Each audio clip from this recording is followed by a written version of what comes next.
Internasional. Sekarang saya lagi berada di sini, bisa dibaca Jeletreng River Park, yaitu di Tangsel dekat Serpong. Di sini saya sebagai founder, owner Yayasan Healing Indonesia Internasional ingin ikut sumbang energi untuk kebaikan umat manusia yang ada di muka bumi ini, terutama di Indonesia.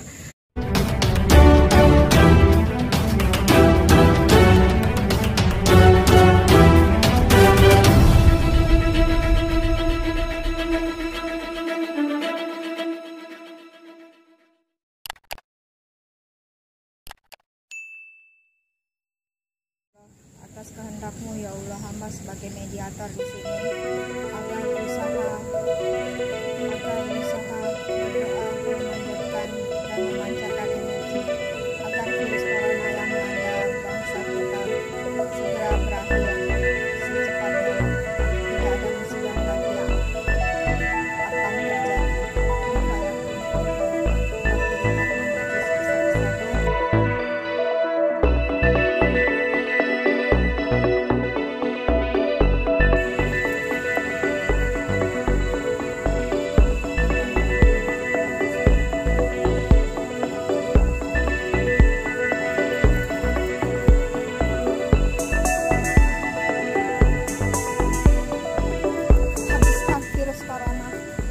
Bumi ini berhasil tuntas,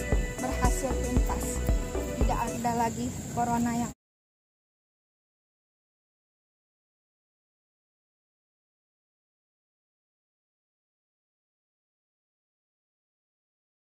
distribusi terus-menerus untuk menghealing orang. Jadi saya cukup di HP lihat foto di jalan, di kendaraan umum, dimanapun saya cukup ini HP, misalkan contoh langsung ya, ini HP, kita buka HP-nya, terus begitu saya lihat wajahnya, udah langsung saya beginiin aja dengan niat. Langsung alhamdulillah reaksinya cukup banyak gitu. Ada juga teman di Malaysia dia kena santet atau segala macam. Saya cukup membayangkan dia ada di depan mata saya dan dia juga duduk manis, duduk rileks. Udah saya kirimkan energi dan dia berasa kalau di badannya panas, badannya ini itu segala macam. Begitu juga pelatihan saya banyak di yayasan melalui online juga. Mereka hasilnya optimal gitu. Jadi sekarang udah dari dulu saya udah online gitu. Jadi karena zaman sekarang malah jadi online terus ya. Karena dari dulu 2014 selalu online. Ya. Itu juga terpancing karena kondisi. Kalau dulu 2014 kondisinya karena nggak jarak jauh, saya nggak akan mencoba online. Saya juga nggak tahu kalau bisa online. Jadi selama ini 2014 ke bawah saya offline terus. Karena terpancing di grup menyembuhkan jarak jauh gimana caranya? Saya mencoba sendiri. Oh ya udah saya coba. Ini berhasil semua 100%, alhamdulillah. Iya, ini dukun modern ini Bu ya. Iya, makanya namanya healer bukannya dukun. Kalau dunia energi begini online-nya sejak dulu. Kenapa? Kalau dunia energi itu kan online itu kan juga online energi, jadi sejak dulu. Iya. Sejak dulu IT-nya ini sudah berlaku ya. Iya, karena kebetulan saya juga IT project manager, jadi background-nya IT, akhirnya ya itu angkat semua dan juga prosesnya cepat gitu. Karena saya IT kan energinya juga rasio otak kanan otak kirinya jadi sama-sama optimal. Iya, itu bakat itu dari mana? Itu bakat atau berarti? Saya nggak pernah belajar. Jadi kalau misalnya saya kan kayak gitu, kadang introspeksi sendiri, kadang tanya sama temen, kadang banyak ininya juga sih, banyak masukan gitu. Jadi ya saya gabungan semua. Jadi memang titisan, keturunan, darah gitu. Dan sayanya sendiri juga memang udah ada bibit. Ketika Ibu sekarang kan sedang ramai itu ada paranormal, tahu hari kematiannya. Iya betul, Mbak Ya, Yu ya. Mbak siapa itu saya tidak Yu, tahu. Mbak Yu. Mbak Yu ya. Nah, kalau dalam agama Islam itu sebenarnya kan nggak boleh. Jangan salah, agama Islamnya dalam level tingkat apa? Jadi level agama pun ada tingkatannya. Jadi ada level syariah, tarikat, hakikat, dan makrifat. Kalau kita udah sampai ke makrifat, kita bisa menentukan, kita bisa minta mati maupun memperpanjang atau memperpendek. Bisa. Nah, makanya alhamdulillah saya juga udah sampai level tingkat makrifat. Jadi saya walaupun praktek teorinya juga otomatis semua saya diperjalankan. Gitu. Saya belajar makrifatnya dengan Pak Kiai Haji Pak Amiruddin. Sekarang udah almarhum. Adanya dia nama yayasannya Az-Zukruf. Nah, di situ dikupas semua tuntas. Jadi secara makrifat bukan syariah, hakikat, tarikat bukan. Jadi kita kun fayakun langsung bertemu kepada Tuhan. Gitu. Jadi kalau misalnya orang awam mungkin tidak mengerti karena jangkauannya masih jauh ke tingkat makrifat. Tapi kalau misalnya udah ke tingkat makrifat, kita mau mati pun juga bisa. Tapi namanya bukan bunuh diri, bukan salah. Jadi mati dengan tenang juga bisa. Kita ada triknya, ada metodenya. Gitu. Dan memperpanjang umur juga bisa. Memperpanjang umur sampai setahun, 2 tahun juga bisa. Kita ada ininya, ada tekniknya juga. Nah, itu bedanya level bawah sama level makrifat, bisa melakukan apa saja. Iya, iya. Itu untuk mencapai level-level itu gimana? Itu tergantung kan nanti ada gurunya. Jadi gurunya membimbing. Apakah mungkin ada orang bilang ini, tapi sampai saat ini tidak ada yang ini kan sih mengkritik. Kita ada namanya dibilangnya baiat. Nah, baiat itu kan identik dengan Kristen ya, tapi kita di sini bukan maksudnya seperti itu gitu. Jadi kita penyempurnaan keilmuan ke level makrifat. Jadi baiat ini cuma sebagai nama doang, nama yang sepakat biar orang dimengerti lah gitu. Tapi sebenarnya bukan seperti itu. Nanti kita ada istilahnya ijab kabul dengan gurunya gitu. Jadi kalau misalnya memang sudah kita mampu, kita diijab kabul dengan gurunya masing-masing yang memang sudah ditunjuk sebagai guru makrifat. Jadi jangan sembarangan juga, nggak semua orang yang disebut makrifat gitu. Iya, iya. Nanti boleh di searching Kiai Haji Amiruddin Shah, itu salah satu guru tapi sudah meninggal. Itu salah satu guru saya secara teori dan praktek juga. Yang Beliau orang mana? menunjang ke ilmu juga. Beliau orang mana, Bu? Kenapa?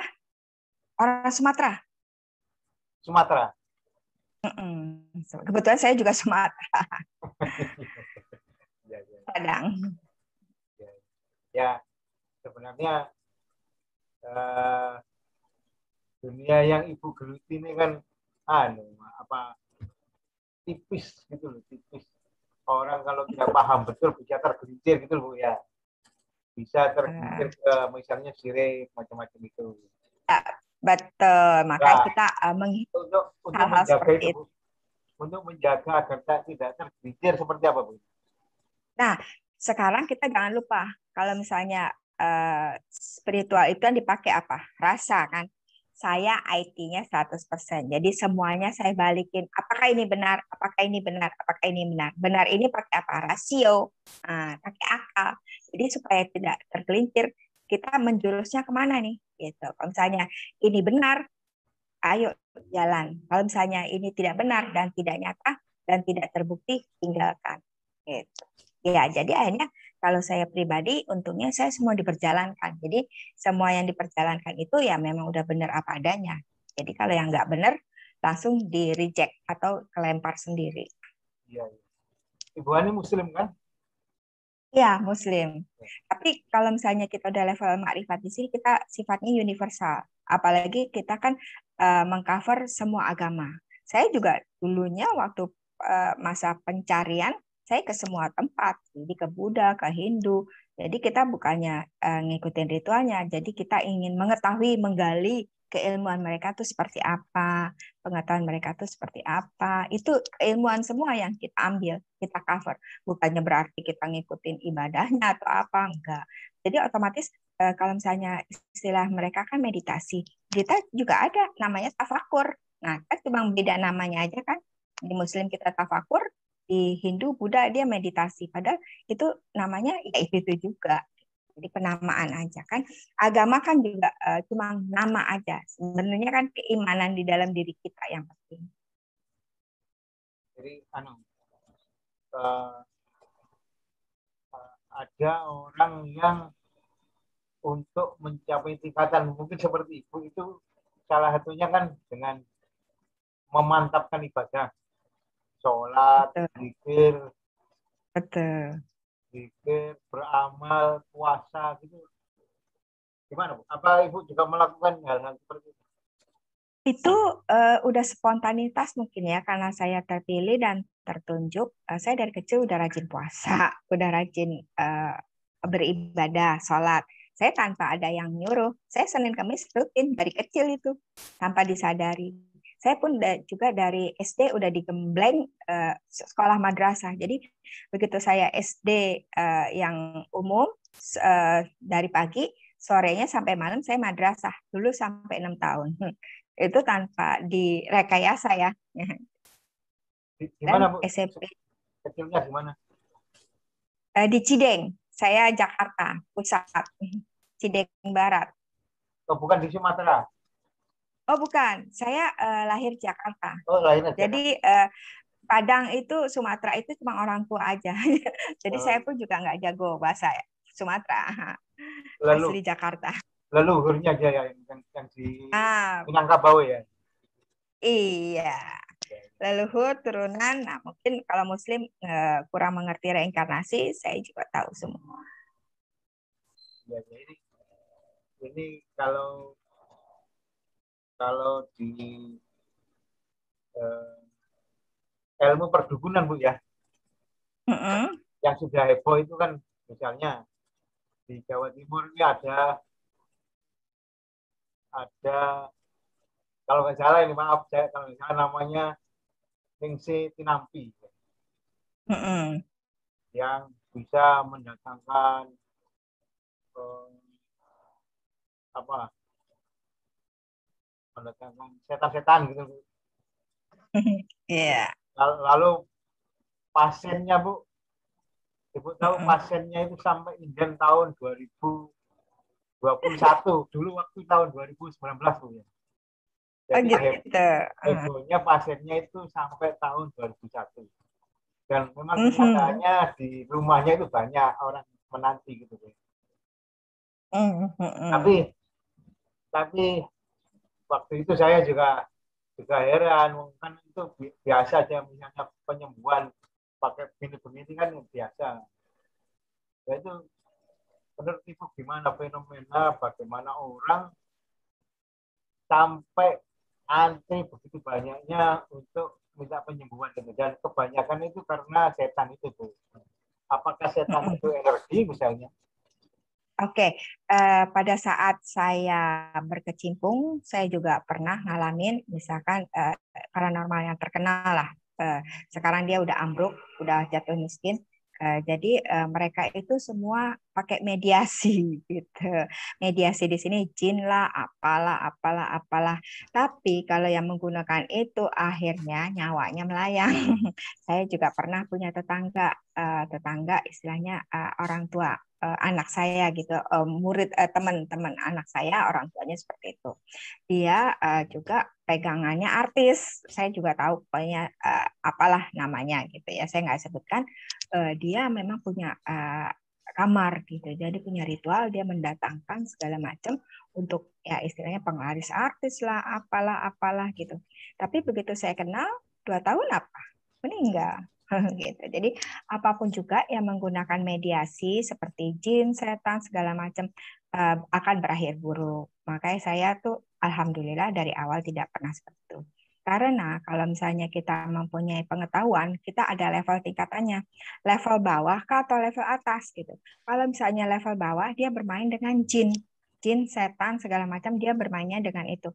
Kalau kita level atas seperti saya makrifat, kita bermainnya dengan cahaya, nur cahaya, dengan ketuhanan, dengan alam semesta. Jadi perbedaannya di situ. Jadi saya pun juga pernah dapat limpahan pasien dari paranormal dukun yang terkenal, yang tajir, melintir, tapi dia nggak ada manfaatnya gitu.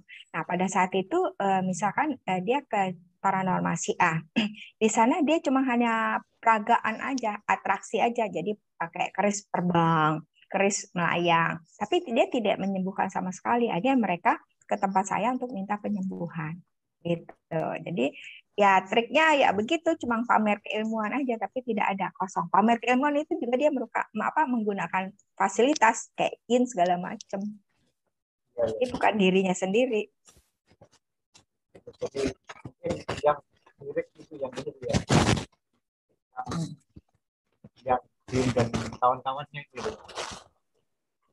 Dan juga saya kalau penyembuhan kayak misalnya orang kena kesantet apa segala macam banyak banget, dan saya tidak berantem, tidak memusuhi yang memberi.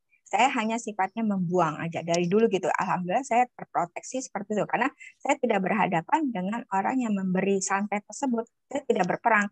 Kalau ada kan orang saling berperang, saling santet, akhirnya keduanya jadi korban, masing-masing jadi korban.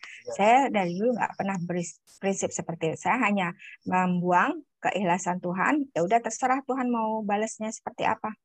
Mau kasih karmanya Tuhan bukan saya. Gitu. Jadi saya aman. Iya. Kalau kalau Ningsi itu ya itu perang itu Bu.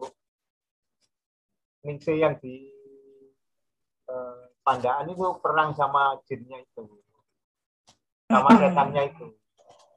Iya emang. Jadi ya perang deh. Akhirnya ya mungkin sensasinya di perang itu Bu ya. Iya, tapi jangan lupa kita kalau berhadapan dengan mereka, kita jangan merasa mereka hebat. Kita merasa bilang dia kecil. Jadi begitu kita bilang kecil, dia akan seperti angin pergi. Gitu. Jadi jangan pernah mendewakan, mengagungkan mereka semua, karena dia memang levelnya di bawah kita. Ya, ya, Gitu. Jadi manusia memang yang paling mulia, yang paling terhormat di sisi Tuhan. ya, Soalnya untuk zaman sekarang dan seterusnya, ya believe it or not, saya juga pernah berkecimpung, bukan berkecimpung ya, saya dapat informasi dari teman juga, yang mungkin sebagian orang aja yang bisa pengetahuan, ya seperti yang sudah kita ketahui ya, mata ketiga itu ya, perang yang mata satu. Ya iblis lah istilahnya gitu. Itu udah komunitasnya internasional dan saya juga udah tahu gitu. Ya, tapi jangan pernah mencoba mendaftar. Banyak saya juga pernah dulu punya pasien. Jadi ada salah satu komunitas internasional seperti spiritual lah gitu. Jadi ada salah satunya dia bilang saya kan orangnya pendiam, nggak pernah bereaksi apa-apa. Jadi nggak pernah overacting lah istilahnya. Dan saya kalau misalnya orang yang berkeluh kesah, minta tolong, saya tuh selalu tergerak untuk menolong apapun juga. Jadi rasa kasih Ar-Rahman Ar-Rahimnya cukup tinggi banget gitu dalam berbagai aspek. Nah, pada saat itu saya tergerak untuk menolong karena apa? Dia bilang dia mau jual soul-nya kepada iblis, yang penting dia bisa dapat pekerjaan, bisa dapat duit, segala macam. Loh, saya bilang rendah banget ininya. Jadi jiwanya itu mau dijual, itu kenyataan, itu bukti. Jadi memang ada di website untuk menjual jiwa-jiwa manusia. Makanya sekarang jiwa manusia banyak yang kosong. Iblis itu nyata loh, bukan bohongan loh. ya, Kalau ya, misalnya mau dikoreksi, itu anak-anak muda semua korbannya. Dan itu di seluruh dunia mancanegara. Jadi mereka diimingin kekayaan, harta benda, fasilitas, semuanya 100%. Dan ada donasinya, ada donaturnya. ya, ya. Yang Itu penting dia ada organisasinya begitu ya. yang penting dia bersekutu dengan iblis. Itu benar loh. Itu bukan fiktif. Saya udah pembuktian. Ada anak indigo yang cerita sama saya. Gitu. Akhirnya yang indigo itu sembuh total. Jadi dia nggak jadi jual soulnya kepada iblis. Itu bukan rekayasa loh. Itu nyata. Nah, salah satunya gitu. Jadi kenapa kita banyak orang yang berbuat melenceng dan kaya mendadak karena mereka rata-rata jadi kalau kita di Jawa tuh kan istilahnya ke ini ya, kemana? Ke goa, jual-jual apa sih istilahnya saya lupa, kayak ke klinik-klinik apa minta tumbal apa segala macam. Nah, di level internasional juga gitu. Kenapa? Jimat, jimat, Bu. Iya. Ya kayak gitu. Nah, internasional juga sama gitu. Jadi kalau level internasional dia jual langsung ke iblis. Benar iblis yang mata satu. Jadi kalau Illumination ya. jadi iblis kan punya pasukan. Iya, namanya illumination itu. Mata satu. Itu Jadi beneran ada komunitas internasionalnya di website. iya, iya. Itu bukan Bu, bukan konspirasi atau ngarang-ngarang gitu ya. Kan itu nyata. Nyata. Anak sekarang yang berteknologi tinggi, dia searching langsung ketemu, langsung dia bisa jadi anggotanya. Beneran seluruh dunia. Dan dia juga punya sandi-sandi, ada punya sindikat. Jadi semua bukan mafia aja punya sindikat. Iblis pun juga punya sindikat. Yang harus kita khawatirkan yang seperti itu generasi berikutnya. Tanya kan generasi berikutnya labil ya. Kalau melihat seperti itu kan ini kan perang antara iblis dan manusia, Bu ya. Kalau, Tuh. kalau iblis punya pasukan, manusia seperti apa pasukannya? Kalau manusia nggak punya pasukan, kita menggunakan pasukan alam semesta, malaikat, dan Tuhan itu sendiri. Tanya kalau manusia kan hanya sekadar jasmani, dipotong aja berdarah, iya kan, ditembak mati, Iya, nggak ada nggak ada hebat-hebatnya kalau Indonesia, kalau manusia, iya. ya Pak, Ya, ya ya kayak mungkin saya ini. ya mungkin ini tugas ibu juga, tugas ibu Ani juga untuk menghalau mereka. Itu tinggal terpanggil aja. Soalnya kan kayak gitu kalau misalnya udah kritis, udah udah ini sekali baru. Kalau enggak santai aja. Ya, ya. Ya contohnya kayak kemarin kasus corona kan saya pikir ya kasus ini udah ditanganin 100% ke rumah sakit kan. Jadi mereka lebih percaya ke rumah sakit. Ya saya sih bodo amat terserah aja. Toh saya juga sudah publikasikan kan untuk virus corona, untuk antibodi, untuk imun. Tapi kalau banyak yang nggak percaya ya silahkan aja nggak apa-apa gitu. Tapi saya tergerak kembali untuk kasus kedua ini. Kedua ini karena kan banyak yang tidak masuk ke rumah sakit gitu, banyak yang mandiri, banyak yang udah nggak percaya rumah sakit. Akhirnya saya tergeraklah kemarin pada hari Minggu membuat portal energi untuk penyembuhan untuk virus corona. Tapi jangan salah, setelah virus corona ini berakhir, ada lagi step berikutnya. Nah, makanya kita diharapkan harus survive dalam menghadapi segala macam musibah Nah, bencana alam.